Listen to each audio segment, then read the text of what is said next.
Tingnan nyo mga minamahal kung paano po sinupalpal ng dating presidente ng IBP itong si Senator Ronald Bato de la Rosa, which is itong si Atty. Domingo Cayosa, dating presidente ng IBP. Sinupalpal niya ang pagmamagaling ni Bato de la Rosa. Ito kasi yun. Pakita ko sa inyo Yan. So sa madaling sinabi ni Bato de la Rosa na naniniwala daw siya na hindi na pwedeng tumawid sa 20th Congress ang impeachment trial ni VP Sara Duterte.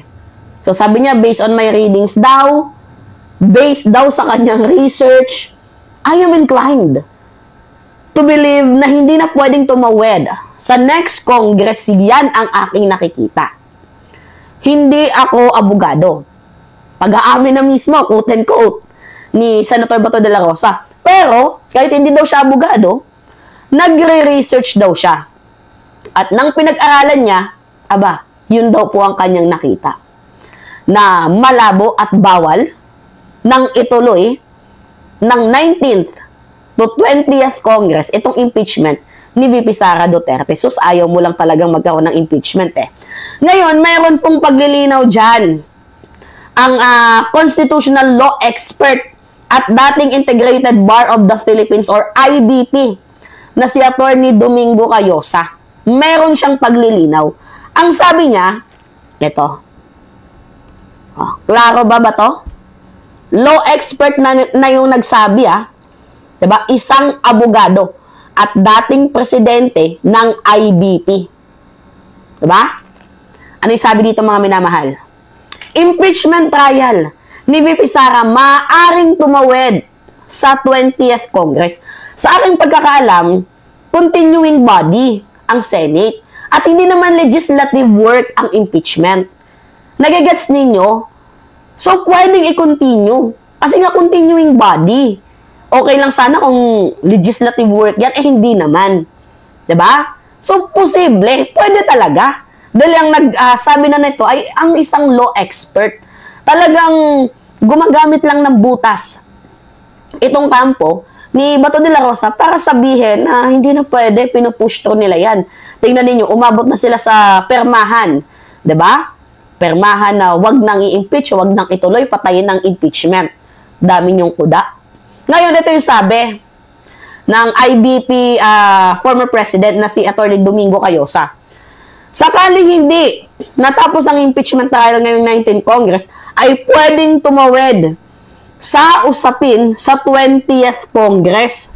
Ayon po yan kay Atty. Domingo Cayosa, constitutional law expert at dating presidente ng Integrated Bar of the Philippines. Yan o, malinaw. Diba? Kahit i-post ninyo yan, mga minamahal. Sabi pa dito, ayon kay Cayosa, kung susundin ang saligang batas at ang mga nauna ng kaso base sa ruling ng Korte Suprema, malabo yung mukha ko. Ang Senado ay continuing body. At wala namang magiging problema dyan. Yan ang yung sinasabi ko sa inyo before pa. Pwedeng matuloy yan sa transition ng 19th to 20th Congress kasi continuing body talaga ang Senado. So ngayon, ano pa yung reason? Bakit hindi po pwede? Ano yung na-research ni Senator Bato de la Rosa? Ba't hindi sabihin sa atin? Diba? Dapat kung meron kang na-research, pakita mo yung article na nagsasabi, nagpapatunay, na bawal nga. Diba mga minamahal? O ngayon, inamin ni Cayosa na kaya naging masalimuot ang usapin dahil sa mga hinalal na senador. Katulad ni Bato, magugulo. Diba? Naging masalimuot ang usapin dahil ang mga hinalal na senador, iba na ang sinasabi at pananaw. Yun. Sa madaling sabi, kayo ng mga DDS ang nagpapagulo sa sistema.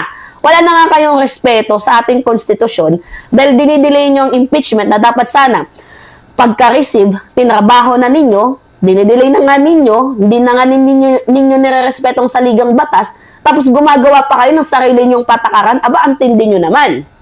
Di ba mga minamahal?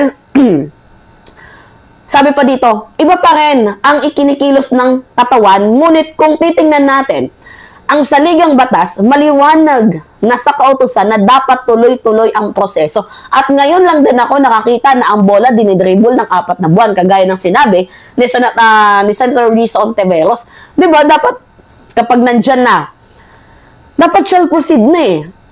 Di ba, wala nang madaming ebas, wala nang madaming sinasabi. Bakit dinidelay? For what reason? Di ba? Okay.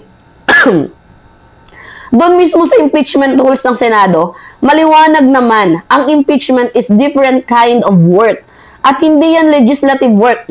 Sabi ko sa inyo eh. Di ba? Oh, hindi naman legislative work ang impeachment. At constitutional duty din yan ng Senado na tanggapin ang impeachment dapat nung na-impeach na itong si VP Sara. Kaso ano yung ginawa? Pinag-antay tayo ng napakatagal. 3 buwan tapos inuurong ng inuurong kasi may balak silang patayin ang impeachment. Yun yung totoo. Kung titingnan natin ang sarili nilang rules, ang impeachment should take precedence over the ordinary legislative agenda. Kaya nga, sampal, no? Diba?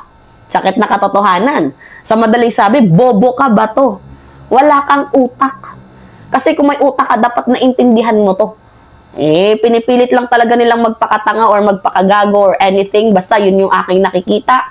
Kasi dahil, kaibigan nila itong si Sara Duterte, mayroong binabayaran na utang na loob, whatever pa man yan.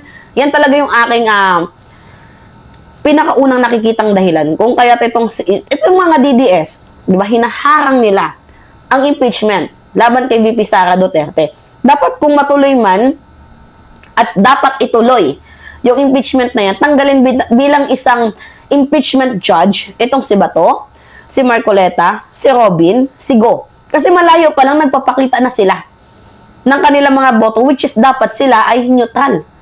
Kasi sila ay mga hurado, mga huwes sila sa impeachment trial ni VP Sara Duterte. So, sila mismo, di ba, ang lumalabag sa batas. Yung sinasabi nating mambabatas, sila pa yung rule breaker. Di ba nagigets ninyo mga minamahal? Kaya it is offensive sa mga mamamayang Pilipino na ganito yung tinatrabaho ng ating mga senador. Tingnan mo, sinupalpal ka ng isang law expert. Ang kapal ng mukha mo, Senator Bato de la Rosa, mahiya ka naman sa balat mo. Di ba? Gets ninyo mga minamahal? Meron pa ng video dyan eh. Pakita natin sa inyo. Wait lang. When the sun... Ito.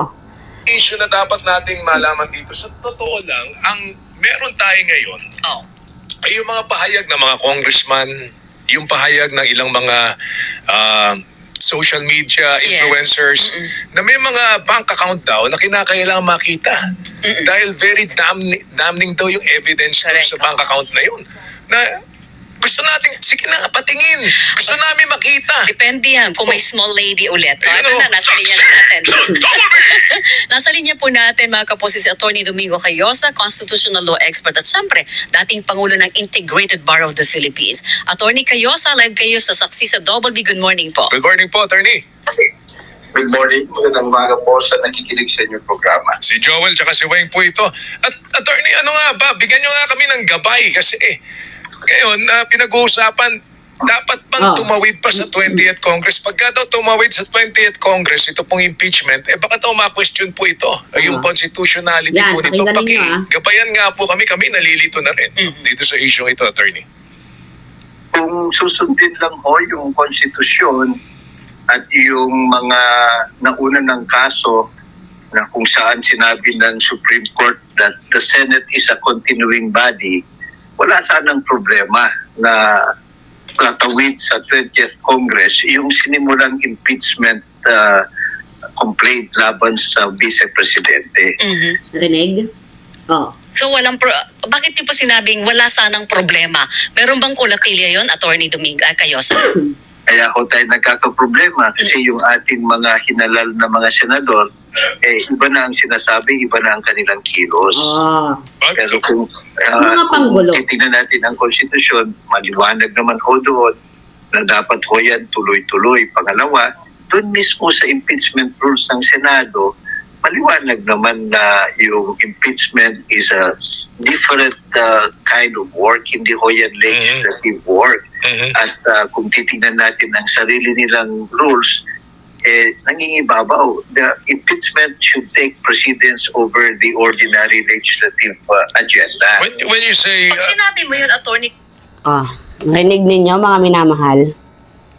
Mga panggulo kasi yung ibang mga senador eh. Instead sana naggawin na lang nila ang kanilang tungkulin bilang senador at bilang halal ng sambayan ng Pilipino, mas inuuna pa yung madaming kineme sa kanilang mga balat. Madami pa mga cheche bureche. Ganyan ba yung nagre-research? O kung nag-research siya, hindi ka sana sinusupalpal, right? Di ba mga minamahal? Pahiya na naman. Itong si Bato de la Rosa. Well, kailan pa ba nahiya yan sa balat niya? Di ba mga minamahal? Alright. It's me again, mga minamahal. Alicia nyo, nagbabalik ulit para sa ating panibagong video. Kayo, ano yung masasabi ninyo?